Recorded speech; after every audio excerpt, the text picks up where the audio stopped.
Mesdames, Messieurs, bonjour et merci d'avoir pris le rendez-vous du Forum des rédactions de ce vendredi. Nous sommes le 5 avril 2024 et merci une fois encore de votre fidélité, que vous nous suivez sur les différentes plateformes ou sur votre télévision ou votre poste téléviseur. Merci également à tous ceux qui sont sur Canal+ et sur la TNT. Aujourd'hui, le Forum des rédactions sera essentiellement consacré au bilan. On va dire un bilan à mi-chemin, comme aime le dire Adrien Tchomakou, bilan à mi-chemin de la répression liée au non-port de casque. Qu'il vous souvienne que cette opération a démarré effectivement sur toute l'étendue du territoire national le 3 mars 2024. Aujourd'hui, nous sommes le 5 avril. Il est de bon ton que nous puissions nous arrêter et dire ce qui a marché et ce qui n'a pas marché, ce qu'on pourrait améliorer. C'est pour ça que nous sommes sur ce plateau et merci d'avoir pris ce rendez-vous. Le thème de cette émission aujourd'hui est intitulé, bien sûr, réforme dans le domaine répression pour nos ports de casque, répression pour nos ports de casque. Un mois après, quel bilan faire? C'est une interrogation à laquelle mes invités vont répondre dans un court instant. Pour conduire toute cette émission, c'est Marcel Yedo, jeune et compétent qui est à la réalisation. Il est entouré également d'une équipe très jeune, notamment Emmanuel Agbodjelou à la prise de son, avec Gérard Roussa. C'est ce duo donc conduit le son pour la bonne marche des choses chez vous. Merci à tous ceux qui sont à la réalisation et qui nous soutiennent. À la diffusion, c'est Martin Toïnset et Modeste Mondekmondi, c'est lui, le métronome qui permet à ce que vous nous suivez sur les différentes plateformes YouTube et Facebook. Nous allons observer une courte pause avant de vous présenter nos invités.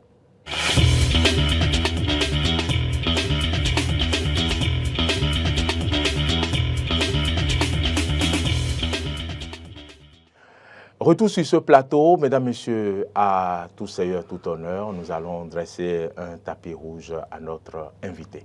Jamais venu sur ce plateau, il a répondu à notre invitation.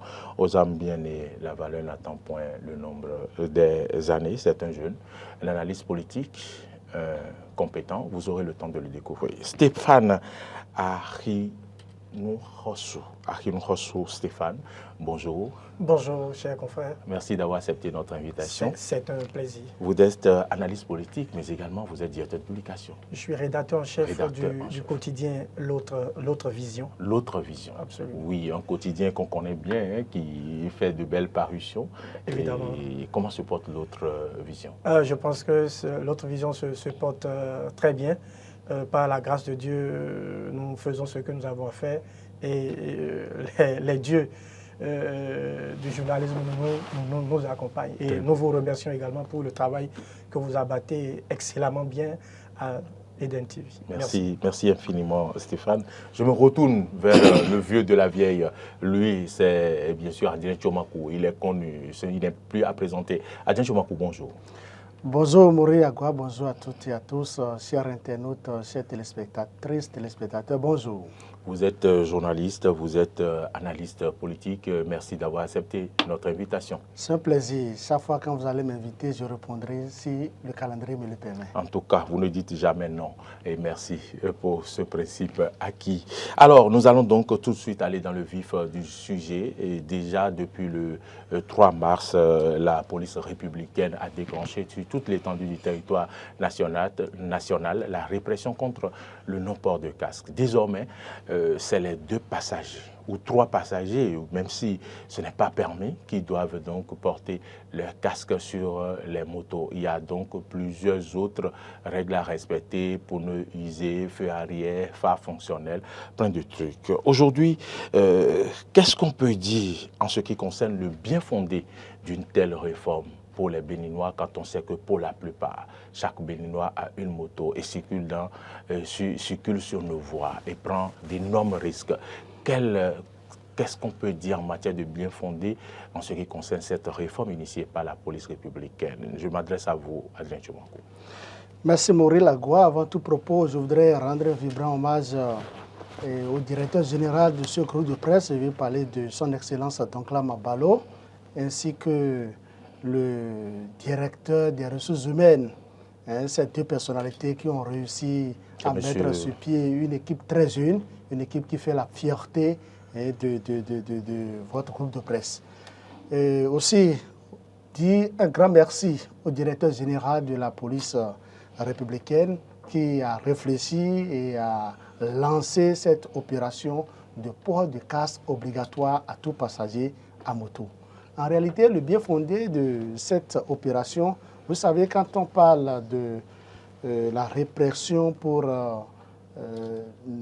non-respect du code de la route, il y a plusieurs infractions. Mais l'infraction phare que la police est en train de réprimer aujourd'hui, c'est bel et bien pour défaut de port de casque. Et nous avons constaté que cette opération est née d'un constat. Le constat selon lequel il y a en réalité assez d'accidents enregistrés sur nos axes routiers. J'ai suivi le porte-parole de la police républicaine qui a avancé des chiffres vraiment qui m'ont fait couler des larmes, où on parle de plusieurs morts. Je ne vais pas revenir sur le nombre exact de ce chiffre qu'il a eu à avancer, mais moi je vais juste parler de plusieurs morts. C'est-à-dire les morts sont enregistrés sur nos axes routiers depuis plusieurs années, depuis plusieurs mois, et il faille quand même trouver une solution pour pouvoir arrêter la saignée. Et je pense que c'est l'essence même de cette décision qui a amené, après toute réflexion, le directeur général de la police républicaine et l'actuel gestionnaire mandataire de la police républicaine, qui est bel et bien Yaya Alabi Soumaïla, à prendre la dite décision. Un mois après, je pense que le bilan est là. Le bilan est là et tout le monde voit de près ce qui se passe. Le bilan que moi je peux qualifier d'assez bien, mais imbibé du sang humain. Ah oui. Je parle on va y revenir. On va revenir sur le bilan. N'allons pas trop vite en besoin. Pour le moment, nous parlons donc des bien fondés de cette réforme et je pense que vous en avez évoqué. Je vais me tourner maintenant vers mon confrère Stéphane. Stéphane, oui, réforme, oui, bien fondée en matière du port de casque exigé aux passagers sur les motos, aux conducteurs dans la ville de Cotonou, mais déjà sur toute l'étendue du territoire national. Qu'est-ce qu'on peut retenir comme positif dans cette réforme? Merci Mauril pour cette question. Je vais m'inscrire dans la même dynamique que Adrien et commencer par dire qu'il faut remercier le directeur général de la police républicaine, Soumaïla, pour le travail quand même énormissime qu'il abat à la tête de cette police républicaine. Et je pense que cette répression pour défaut de port de casque s'inscrit dans la droite ligne de sa dynamique à améliorer la sécurité des populations béninoise. Et en termes de bien fondé, on peut déjà l'inscrire sur deux volets. Il y aura un troisième volet qui paraît transversal aux autres. Le premier volet, Adrien l'a évoqué tout à l'heure, c'est la sécurité. Le bien fondé de cette réforme, c'est la sécurité des populations. Vous savez que les Béninois ont cette tendance à trouver les moyens ou les mécanismes pour ne pas se conformer aux dispositions. Et donc, pour les obliger, n'est-ce pas, donc, à respecter les dispositions, la police républicaine a trouvé utile que pour leur propre sécurité, il faut passer à la répression. Adrien a parlé des chiffres, et quand on évoque les chiffres, c'est quand même assez effarant. C'est ahurissant. C'est ahurissant. Donc, on ne peut pas laisser la situation perdurer. On peut dire pourquoi ne pas sensibiliser, passer directement à la phase de répression. Je pense qu'il y a eu des sensibilisations sur des sensibilisations des années durant. Le Centre national de sécurité routière a fait des sensibilisations. Les policiers aussi ont procédé à des sensibilisations. Donc je pense que la phase de la sensibilisation est passée. Il faut maintenant passer à la répression et c'est ce que la police républicaine est en train de faire. Et donc on a constaté que depuis que cette répression a commencé, les Béninois se sont rangés, les Béninois se sont conformés à cette disposition comme si le Béninois pouvait le faire et pourtant il se refusait à le faire. Et donc c'est pour cela qu'il faut saluer Soumaïla et son équipe et les inviter à poursuivre dans cette dynamique. Qu'ils ne lâchent pas, l'affaire. Parce que dès qu'ils vont lâcher, cette habitude-là va encore reprendre, cette mauvaise habitude qui consiste à ne pas porter ces casques sur les axes routiers, va encore reprendre de plus belle. Deuxième bien fondé, je pense que c'est quand même du respect de la loi, puisque ce qui est en train d'être appliqué, ce n'est pas une fabrication de Soumaïla, cela répond à une disposition, à un décret qui existait bien avant. Et donc, c'est le bien fondé, c'est le respect des dispositions légales en vigueur dans notre pays. Ça, c'est le bien fondé. Ensuite, je peux dire que l'autre bien fondé, c'est que quand quelqu'un qui ne veut pas se soumettre à ce qui se fait, quand on le prend, la police le prend dans ses mailles, on l'amène quand même à payer quelques redevances. Et je pense que ça, c'est quand même un bien fondé qui va quand même renflouer les caisses de l'État. Et donc, en termes de bien fondé, voilà ce que moi je peux évoquer. Et tout ça, la réunie, amène à dire que la police républicaine est quand même en marche. La police républicaine est en marche. Oui, cette réforme ne pouvait pas, comme on pouvait s'y attendre, être du goût de tous les Béninois. Certains n'ont pas les moyens de s'acheter un casque, de s'approvisionner, de s'acheter, je vais dire, un casque tout simplement. D'autres disent souvent qu'ils ont mal à la tête, ils ne mettent pas de casque. Et certains ont même leur moto et mettent les casques, portent leur casque à leur moto, en quelque sorte. Et puis, aujourd'hui, où la police a pris les choses en main, je pense quand même que ce soit ceux qui ont mal à la tête, ceux qui ne portent pas de casque, tout le monde s'est rangé. Adrien Tchomakou, il faut reconnaître quand même que les difficultés existent et qu'il y a des Béninois qui ne peuvent pas s'offrir un casque. Pour Lagua, avant d'aborder votre préoccupation, je voudrais encore évoquer quelques bien fondés de l'opération. Oui. D'autant plus que vous savez, quand vous êtes un passager, si vous n'êtes pas au guidon et que c'est vous qu'on a mis derrière, le risque d'accident est plus énorme pour vous. Autrement dit, celui qui a le guidon en main, lui, il voit plus le danger que celui qui est derrière. Et quand il voit plus le danger que celui qui est derrière, il peut fleurer c'est-à-dire il peut peut-être s'en tirer à bon compte. Et c'est vous qui êtes derrière, il peut même sauter de sa moto. Et vous livrez à la mort. À la mort.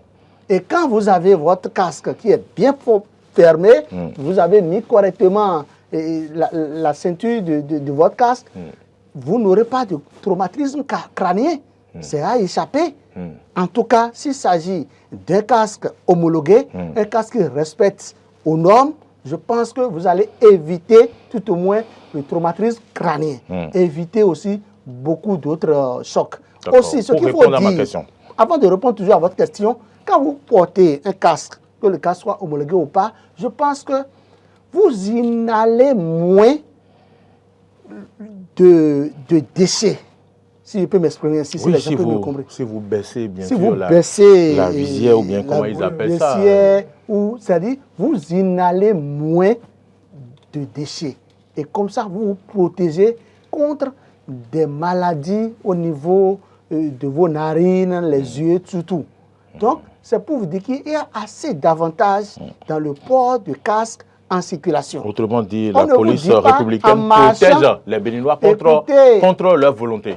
La police républicaine a trouvé la bonne décision, la bonne initiative de protéger le peuple béninois contre son gré. C'est de ça qu'il est question. Parce qu'ils sont très nombreux, ces Béninois, ceux qui sont en moto ou des passagers, des gens qu'on met derrière la moto, qui ne veulent pas protéger, qui ne veulent pas porter le casque, qui ne veulent pas du tout agir. Ce que je voudrais dire par rapport à votre préoccupation. À ma préoccupation. Vous pouvez me rappeler la préoccupation? Ma préoccupation, c'était de vous dire quand même qu'il y a des Béninois qui n'ont pas les moyens de s'approvisionner un casque. Et c'est une réalité chez nous. Ce n'est pas pour dire que la police n'a pas le droit d'initier cette réforme, mais nous sommes en train d'analyser. De façon générale, je pense que tout Béninois comprend aujourd'hui le bien fondé de l'opération. les gens sont d'accord sur le principe. Mais excusez-moi, c'est de la mauvaise foi de ne pas se conformer aux tests, de ne pas agir selon la volonté de la police. Vous savez, il faut que je vous l'explique. Aucun Béninois ne pourra vous dire que dans ce pays, il souhaite mourir pour défaut de port de casque. Vous comprenez ce que je dis? Oui. C'est-à-dire, il dit que lui n'a pas de l'argent pour aller porter le casque et il veut aller mourir que de vivre longtemps. Nous voulons tous vivre éternellement. Personne ne veut en mourir, personne ne veut quitter cette terre de sitôt. Raison pour laquelle je pense que quand vous entendez les gens raconter des âneries, des gens qui disent qu'ils n'ont pas de l'argent pour s'approvisionner du casque, ils n'ont pas de l'argent pour aller payer. Vous n'y croyez pas. Quand vous dites ânerie, vous n'y croyez pas. Écoutez, mais c'est des alibis. C'est parce que les gens ne veulent pas. Ils ne veulent pas respecter les tests en vigueur. Ils ne veulent pas obtempérer aux injonctions de la police. Et je pense que c'est très mauvais, c'est extrêmement grave. Et c'est ce qui amène les dérives que nous observons dans la conduite de l'opération. Ah oui. Parce qu'il y a des dérives que nous allons aborder tout à l'heure, tant bien au niveau des populations que de la police également. D'accord, très bien. Vous faites bien de le préciser. Stéphane. Oui, quand on parle quand on évoque la question du moyen, des suffisances de moyens au niveau des populations pour s'acheter ou pour s'offrir le casque, il y a quand même des questions qu'il faut se poser. Parce qu'on ne peut pas partir d'un cas mineur pour procéder à une forme de généralisation abusive. Parce qu'aujourd'hui, vous voyez, on a des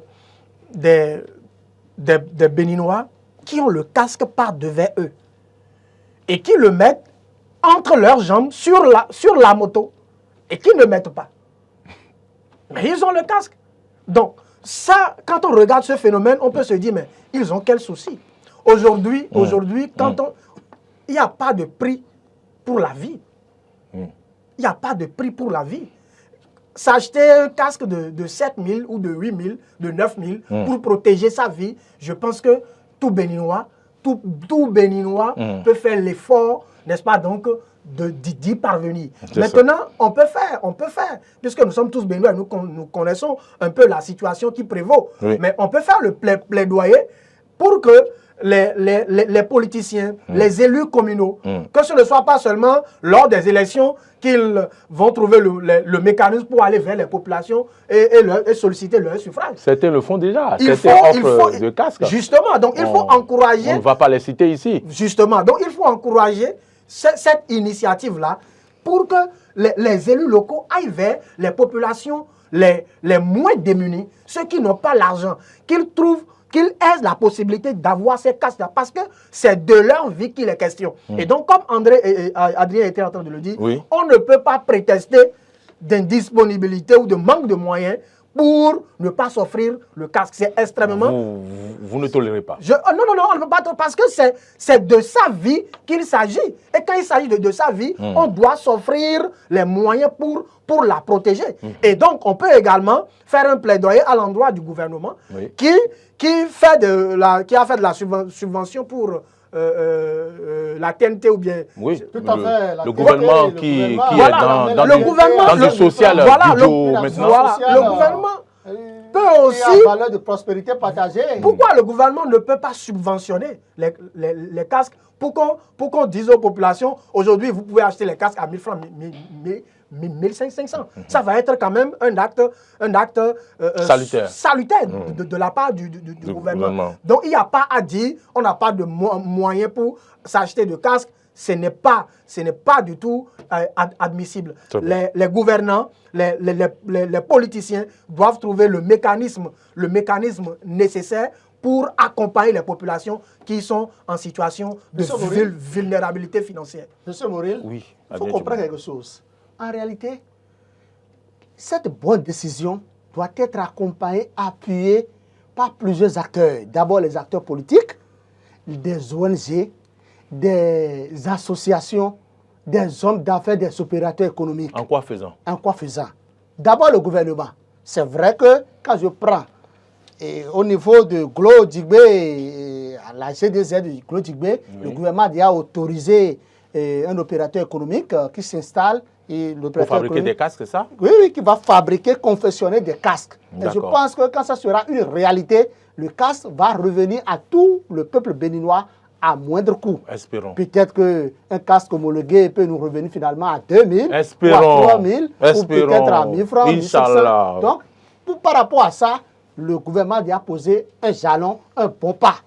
Premier point. Second point, c'est que le gouvernement doit d'une manière ou d'une autre, dans sa politique de prospérité partagée, accompagner autrement le peuple béninois dans l'attribution. Est-ce que le gouvernement à place a dit qu'il est dans une politique de prospérité partagée?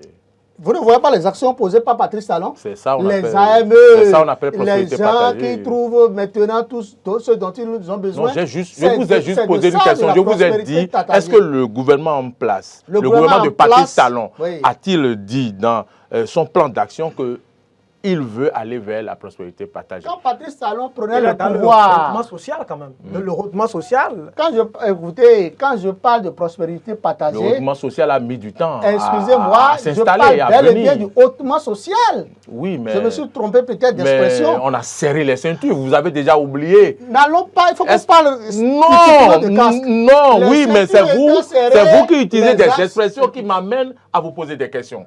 Monsieur Mori... La population a serré correctement la ceinture, vous le savez. Et elle l'a détaché il n'y a pas longtemps. Certains n'ont pas encore détaché leur ceinture. Monsieur Mori Lagua, est-ce que vous n'êtes pas fier de la gestion sociale de notre pays?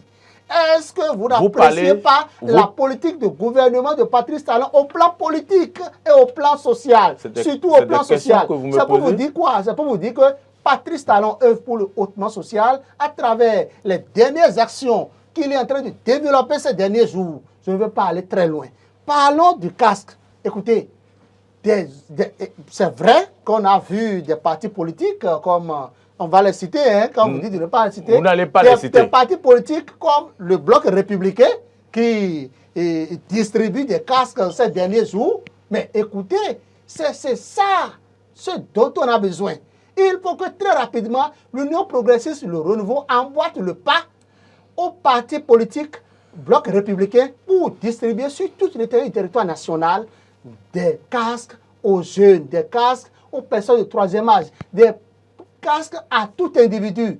Des partis politiques comme Mouel Bénin, et Renaissance nationale, et MPL et consorts. Les partis politiques savent ce qu'ils doivent faire. Ce n'est pas à vous de les inviter à faire ce qu'ils doivent faire. On va passer. Pas quelque chose de bien, on doit leur dire. Ce n'est pas fini. Des hommes d'affaires. Ne citez pas d'hommes d'affaires sur ce plateau. Des hommes d'affaires doivent leur emboîter le pas à bel et bien le Bloc républicain qui a pris le lead au plan politique de distribuer des casques. On a vu Luc Saint-Ongi à Tropo, le maire de l'association, le président de l'Association nationale des communes du Bénin.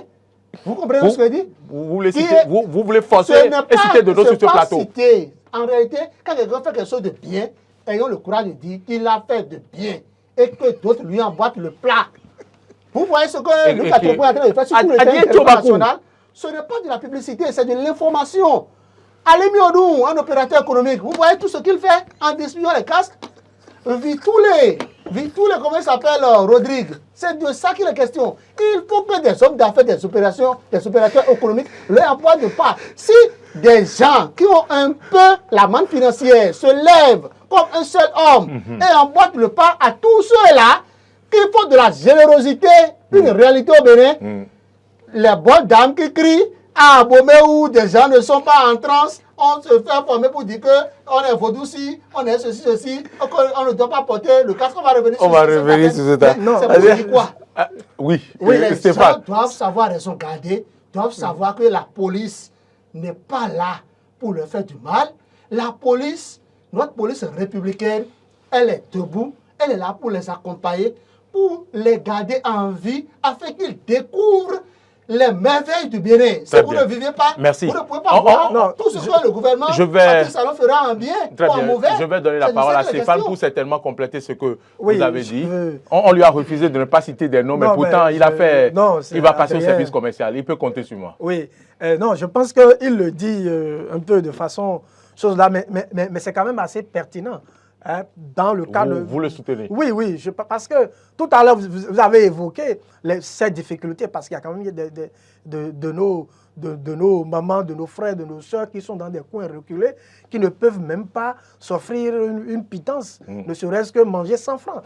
Leur demander de prendre 7 000, 8 000 pour aller s'acheter de casques, c'est quand même compliqué. Donc il faut saluer les efforts que font des volontaires, les donateurs. C'est pour cela que c'est quand même bon de féliciter ceux qui initient ces genres d'action afin que cela suscite une forme d'émulation au sein de la classe politique. De la classe politique. Parce que s'il y a un opérateur économique qui n'a rien, qui n'a pas de visée politique, qui arrive à sortir des millions de sa poche pour poser un tel acte social, je pense que ces hommes politiques qui vont négocier les suffrages ont le devoir, ont l'obligation morale et même politique d'aller sortir des millions pour acheter des casques et aller distribuer au fin fond des villages. Est-ce que les démocrates ont déjà fait l'opération? Les démocrates vont le faire. Le Blanc de la République l'a fait, André l'a souligné. L'UP, le renouveau doit le faire, les démocrates, les autres partis aussi, tous les autres partis politiques. Le président Jacques Ayagi nous suit. Il sait désormais ce que vous l'invitez à faire. Parce qu'on ne peut pas livrer la population à elle-même. S'ils ont peur de poser directement ces actions, ils peuvent vous contacter. Ils peuvent se rabattre sur des ONG. Ah oui, c'est de ça qu'il est question. C'est ça. Foyer d'amour ONG, par exemple, dont je suis le président et preneur. D'accord. Ce que je voudrais aussi souligner, il faut qu'on évolue dans le débat. Bon. Si vous me permettez, tout ce que vous voulez souligner, vous allez souligner un peu plus loin. D'accord. Alors, à présent, vous avez suivi un peu comment l'opération a été conduite pendant un mois. Une opération menée par la police républicaine. On a vu des citoyens s'opposer aux décisions de la police, mais on a vu aussi des policiers monter sur la voie publique et qui ont décidé d'arrêter une moto qui circulait à vive allure. Les conséquences ont été fatales. Mais aussi, comme haute dérive, des policiers ont demandé à des gens d'aller porter des casques à une personne morte qu'on transportait. Donc, tout ça, c'est des dérives. Comment l'opération a été menée? Qu'est-ce que vous avez à dire par rapport à la façon dont cette opération a été conduite durant un mois directement? Monsieur Maurice, je voudrais d'abord souligner que vous êtes un grand journaliste, un grand professionnel des médias du Bénin. Et je suis conscient de ce que... Merci pour les compliments. Non, c'est des vérités. Chaque jour, nous travaillons à être meilleurs. On n'est pas encore grand, on n'est pas encore meilleur. On y travaille.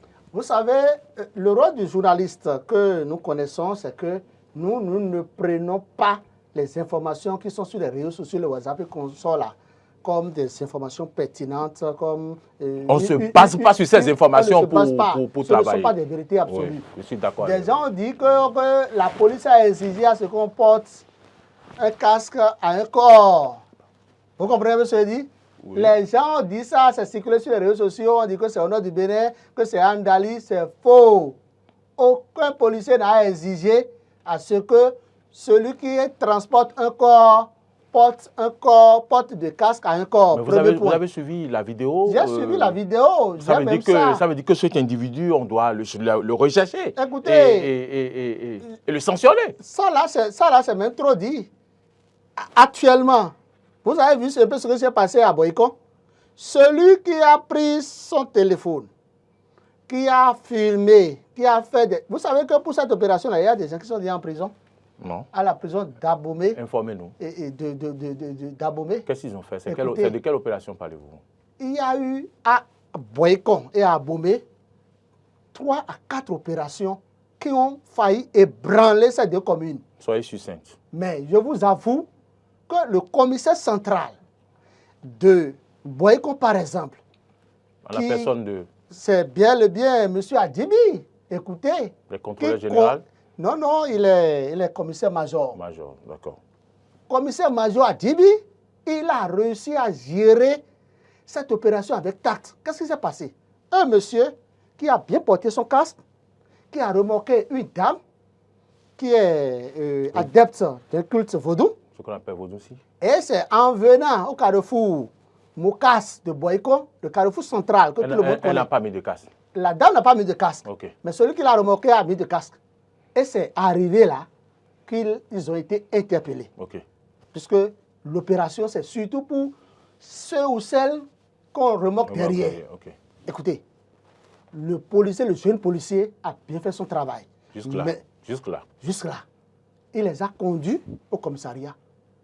Et c'est d'abord la dame qui se dit qu'elle est adepte de vaudou. Elle tempêtait, elle criait. C'est quand on l'a amenée au commissariat, ou du moins, c'est la moto qui a été ramenée au commissariat. Donc, ils se sont tous déplacés. Ils ont suivi la moto. Ils ont suivi la moto pour aller au commissariat. Arrivé au commissariat, Arrivé au commissariat maintenant, la dame a crié pour dire que son fétiche est venu, elle est rentrée en transe. Et on ne sait pas comment ça s'est passé. Les hommes ont commencé par effectuer des coups de fil et d'autres adeptes sont venus plein, remplir le commissariat. Et ils étaient en transe. Quand les adeptes rentrent au commissariat, ces adeptes rentrent automatiquement en transe. Ah, mais qu'est-ce qui se passe? Et c'est quand les gens rentrent au commissariat qui rentrent en transe. Il y a plusieurs questions qu'on peut se poser. Qu'est-ce que le commissaire a fait? En tant que grand flic, il s'est levé, il a demandé à ce qu'on ferme le portail, très rapidement. Et les hommes qui se sont révoltés, rebellés. Mais il y en a même, c'était ces hommes qui crient, qui disent que bon, on est en train de frapper, de tabasser les adeptes de tel culte vaudou. Le commissaire a demandé à ce que ces hommes soient dégagés. Et c'est à pas de charge que ces hommes ont été dégagés. Premier point. Aucun adepte n'a été tabassé. Il aurait fallu que le commissaire, parce que quand vous êtes commissaire, vous devez avoir un agenda très solide. Le commissaire très rapidement fait appel aux responsables des adeptes. Les adeptes de vaudou. Qui sont venus, ils ont vu la situation, et c'est là les chefs, le patron des adeptes. Le patron même a dit non, que ces adeptes-là font de la pagaille. N'ont pas raison. Pagaille de la République. Il a expliqué correctement qu'en réalité, si l'adepte était déjà en transe et était en moto, là, l'adepte ne peut pas porter de casque.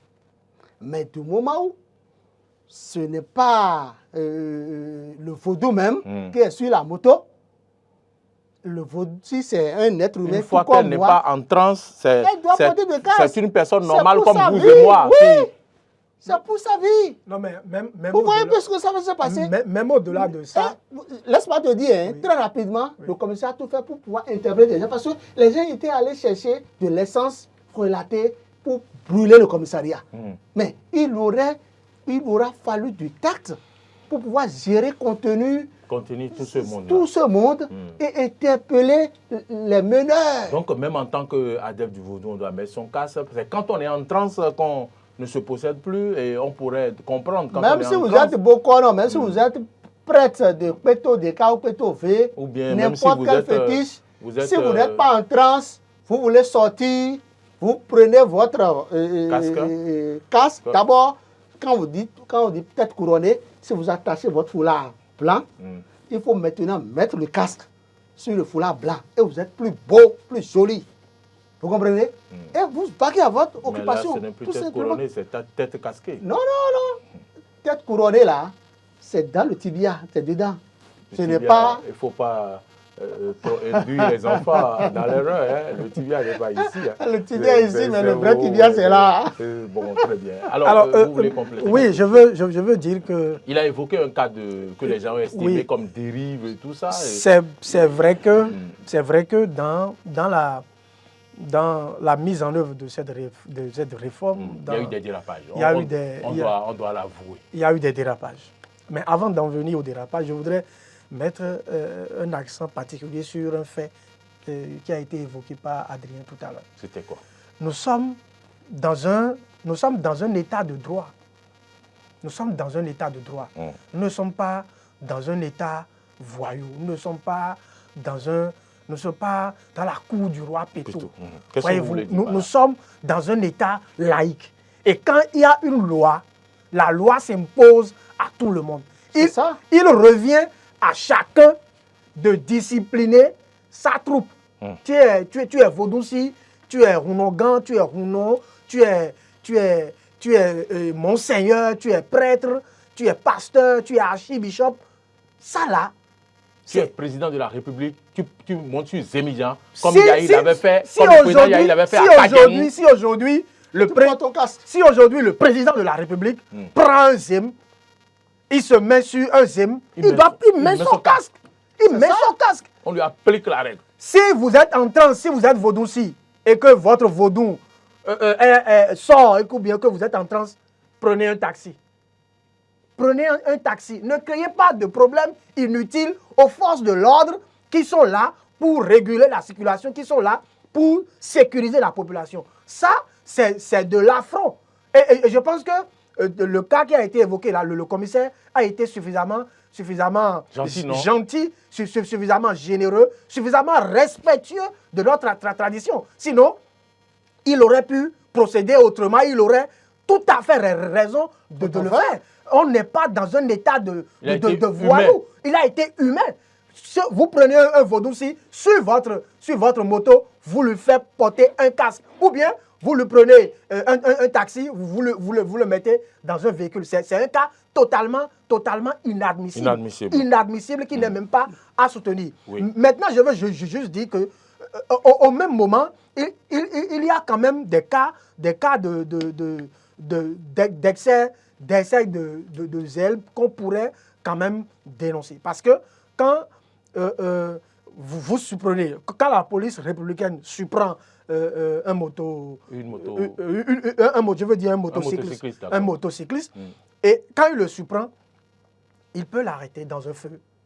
Mais quand on est dans le feu de l'action où le gars est en train de rouler à vive allure, et que vous venez, remarque que le gars n'a pas porté son casque, et que vous venez vous interposer, vous-même vous mettez, le policier lui-même, il met sa propre vie en danger et il met la vie de deux autres en danger. Est-ce qu'ils ont brisé la jambe à quelqu'un, à un commissaire? C'est le commissaire, c'est au niveau du Koufo. Mais peut-être que ça ne s'est pas passé comme ça. Non, ça s'est passé. Non. Puisque la moto est toujours gardée au commissariat, celui qui a posé l'acte a pris ses jambes beaucoup. Peut-être que c'est un attentat. Peut-être que c'est un attentat. Non, ce n'est pas un attentat. Je ne dis pas que le commissaire est fautif. C'est dans l'allure, puisque le monsieur étant fugitif, il veut passer par tous les moyens pour partir et il a broyé. Il a broyé du moins le pied du commissaire, malheureusement, qui suit toujours des soins. Est-ce que vous avez pris les nouvelles du commissaire? Comment va-t-il? Non, ça va. Il est hors d'état de nuit, il est hors de danger.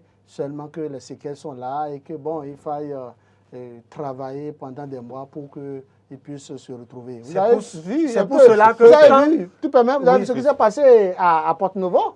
À Djourou, vous voulez dire? Non, à Djourou, ça c'est même très récent. Quand on a démarré l'opération, une semaine après, on a vu quelqu'un qui roulait aussi à vive allure, qui a percuté un jeune policier comme ça. C'est une vidéo, non? Dans une vidéo? Non, ça là c'est réel. Hein. Tout comme je vous dis là, il y a des constats du ciel, les constats surtout. Donc vous pouvez aller prendre... Et le policier, il est vivant? Il est vivant. Donc jusqu'à présent, il n'y a pas eu de mort.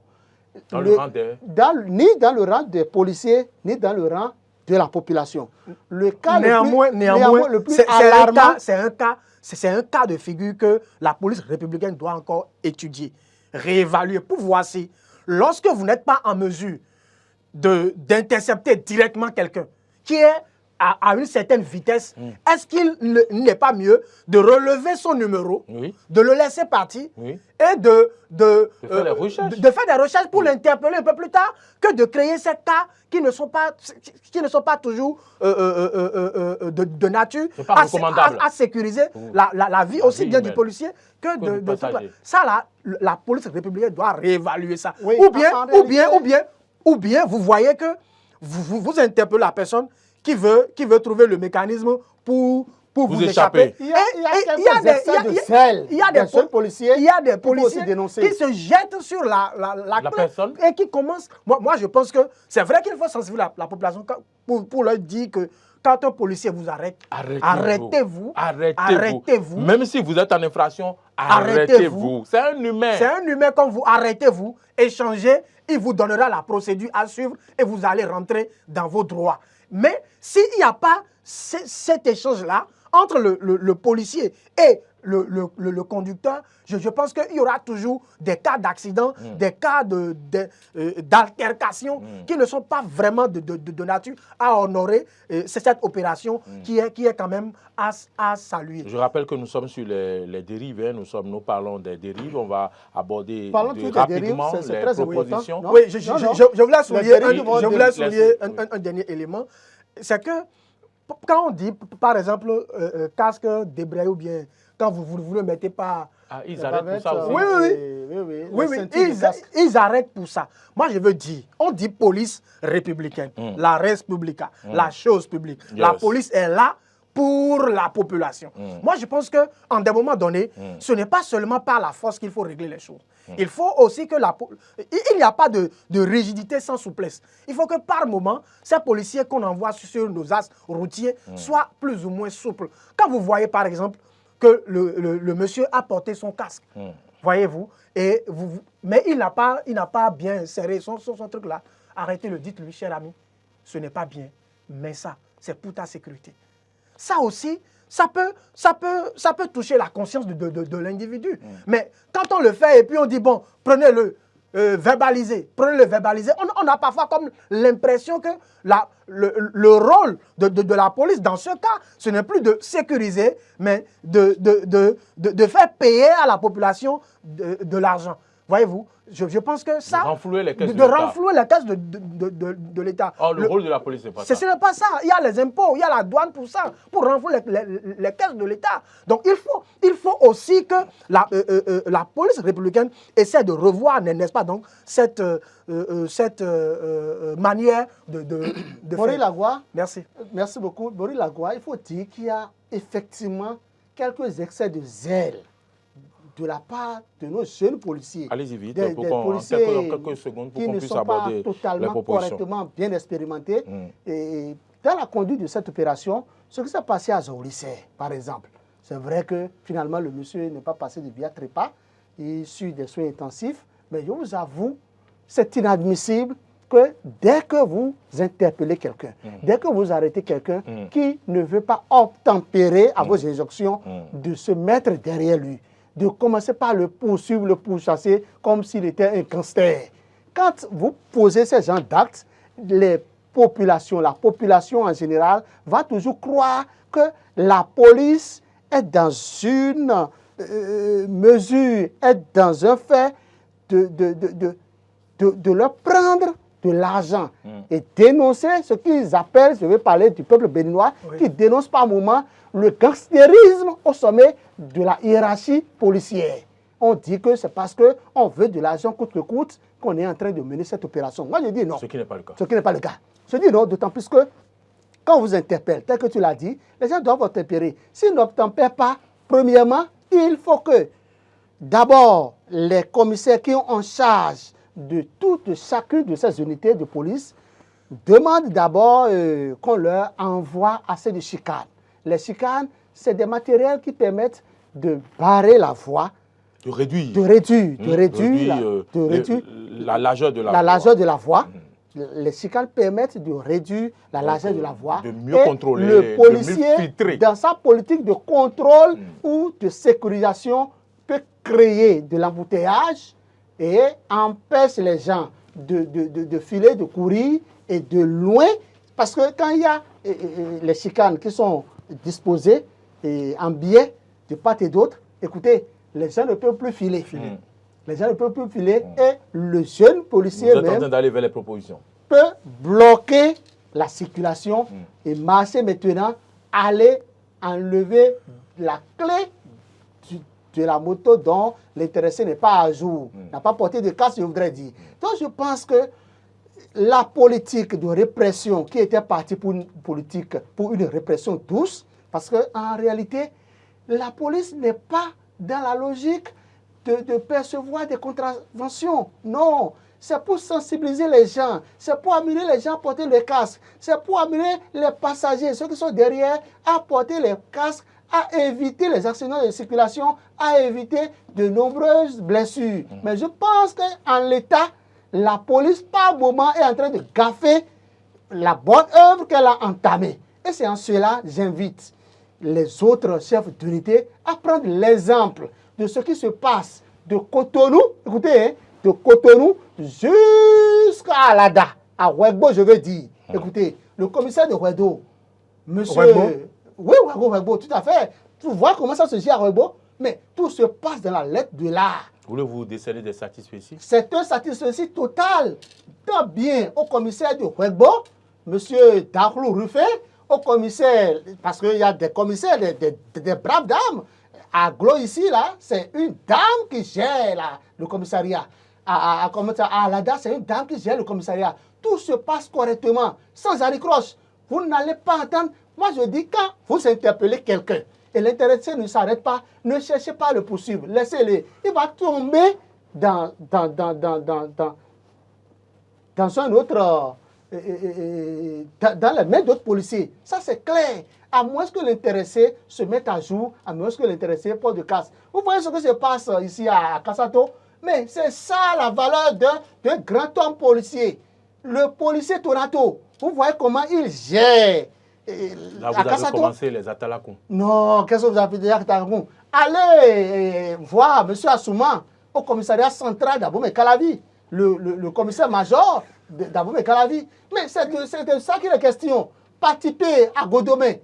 Vous savez, est-ce que quand vous prenez de Cotonou jusqu'à Ouegbo, est-ce qu'il y a une situation? Non. Quel message avez-vous à adresser? Attendez que je vous pose la question.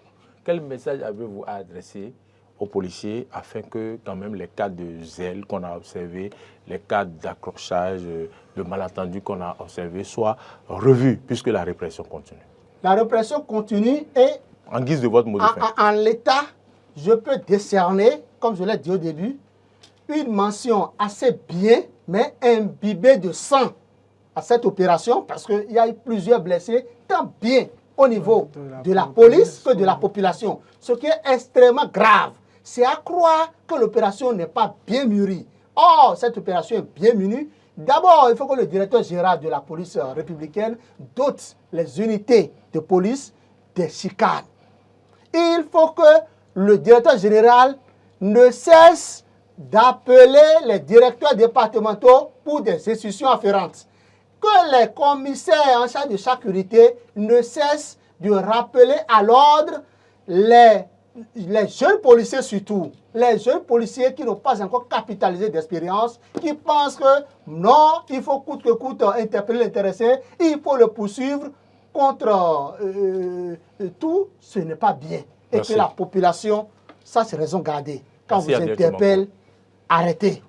Parce que c'est des hommes qui vous interpellent. Les policiers sont des êtres humains comme vous. Ce sont vos frères, ce sont vos petits et grands frères. Merci à Dieu. Quand on vous interpelle, dites-vous que vous avez commis une infraction, même si vous ne l'avez pas commis, et soyez prêts à donner des preuves pour vous justifier. Merci. C'est ça qu'il est question. Merci Adrien Le Bénin, c'est nous tous, c'est pour nous tous, et nous devons la construire. On doit bien construire notre pays. Merci d'être venu sur ce plateau. Merci d'être venu apporter votre grain de sel à ce débat, à ce sujet d'actualité.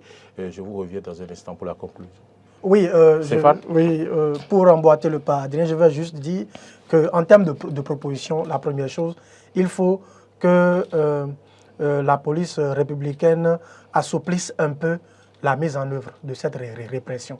Que les excès de zèle qu'on a observés par endroits, n'est-ce pas, donc connaissent quand même un peu d'accalmie et que les policiers républicains sachent qu'ils sont là pour la population. C'est vrai, c'est pour leur sécurité, mais ils doivent mener cette opération de répression avec un peu plus de souplesse pour qu'il n'y ait pas de dérapage, pour qu'il n'y ait pas à déplorer de pertes en vies humaines. Et s'il faut, comme Adrien l'a dit, s'il faut mettre au niveau de ces unités-là des matériels qui vont leur permettre de mieux faire la répression, il faut que la hiérarchie policière puisse penser à cela. Et à l'endroit des populations, je pense que quand il y a une opération qui est menée, c'est toujours pour leur bien, que chaque population, que ceux qui veulent prendre des motos pour sortir, qu'ils aient leur casque, que ceux qui veulent prendre derrière eux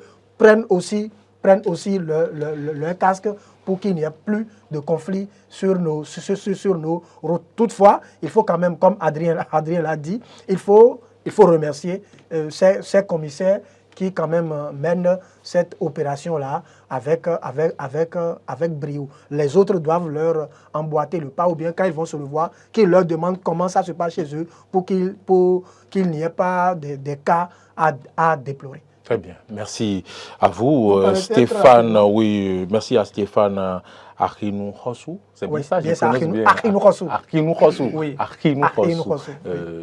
Oui. Toujours dans la politique de lutter contre l'insécurité en général et aussi le port obligatoire de casque en particulier, j'ai constaté que le gouvernement béninois est en train, à Cotonou plus précisément, de placer des caméras de surveillance. Et ça va réduire assez de problèmes. Écoutez, on ne va plus nous dire que c'est parce que le policier est en train de pourchasser quelqu'un qu'il est allé tomber dans un fleuve. On verra à travers la caméra. Écoutez, avec la caméra, tout sera maintenant réglé, tiré au clair. Très bien. Donc je pense que le gouvernement a félicité. Patrice Talon, tu gères bien le pays, mais sur le plan politique, il y a beaucoup à dire. Je pense que vous êtes à féliciter et bravo. Sur le plan politique, il y a beaucoup à dire. Il y a beaucoup à dire au plan politique. Et c'est à vous de le dire. Écoutez, je suis analyste politique. D'accord. Ce qu'il faut aussi dire... Un mot, c'est ça, merci. Adjé Chomakou, c'est fini. C'est fini. Un mot sur la caméra. Oui. Adjé Chomakou, on va vous couper le micro. On va vous couper votre micro. C'est toujours par rapport à un mot sur la caméra. Oui, déclenche cette opération. Je pense que... Patrice Talon sait qu'il est partant. Il n'a rien à gagner. Sinon, un acteur politique, tu permets rapidement. Hein. S'il vous plaît, Adjé Chomakou, c'est moi, j'ai la police des débats. Ok. Non, vous avez la parole. Je pense que si le gouvernement a déjà pris des mesures pour que des caméras soient quand même positionnées, je pense que c'est quand même une mesure assez louable.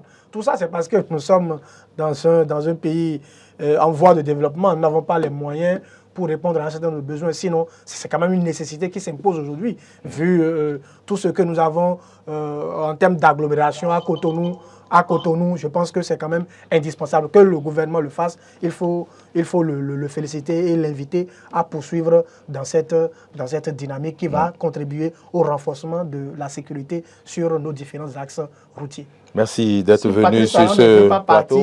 En 2026, il ne peut jamais déclarer cette opération. C'est très important. Et je pense que Patrice Talon vient une fois encore de démontrer au peuple béninois qu'il n'est pas dans une politique de troisième mandat, qu'il est parti effectivement en 2023. Je pense qu'il a voulu ajouter une autre politique. Très bien. Écoutez, alors que nous ne menons pas un débat politique. Merci Adjé Chomakou pour tout ce que vous avez apporté à ce débat sur ce plateau. J'ai reçu pour ce numéro de ce vendredi 5 avril 2024 Adrien Chomakou. Il était à ma gauche, il est journaliste, il est analyste politique, mais à ma droite, c'est bien Stéphane Arkinou Khossou, qui était sur ce plateau. Il est journaliste, il est analyste politique, il est rédacteur en chef du quotidien L'Autre Vision.